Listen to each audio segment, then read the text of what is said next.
Welcome to our channel. Today we how to activate Bank of America debit card at ATM step by step clearly. Locate a Bank of America ATM near you. Insert your Bank of America debit card into the ATM. Ensure that the card is inserted in the correct orientation, with the chip facing down. Wait for the ATM to read your card. Once prompted, enter your 4-digit PIN. Make sure to enter the PIN correctly to avoid any issues. After entering your PIN, select the option for card activation if prompted.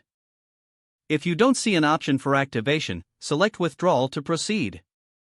Choose the amount you wish to withdraw. This can be a small amount to complete the process. Complete the transaction as instructed on the screen. Once the transaction is complete, your card will be activated. Remove your card from the ATM when prompted. Collect your receipt if you opted for one. Your Bank of America debit card is now ready for use.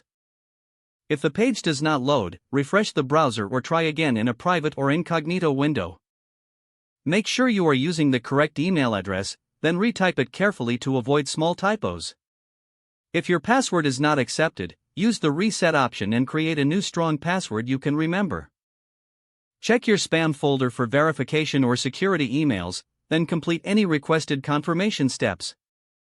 Enable two-factor authentication if available to improve account security and reduce unauthorized access risk. After signing in, review your profile details so your contact information and settings are accurate and current. If you see an error message, note it down and try again after restarting your device and internet connection. Log out when you finish, especially on shared devices, to keep your account and payment information secure.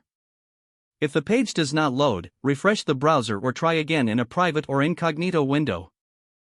Make sure you are using the correct email address, then retype it carefully to avoid small typos. If your password is not accepted, use the reset option and create a new strong password you can remember. Check your spam folder for verification or security emails, then complete any requested confirmation steps. Enable two-factor authentication if available to improve account security and reduce unauthorized access risk. After signing in, review your profile details so your contact information and settings are accurate and current. Don't forget to like this video and subscribe to our channel for more step-by-step tech guides.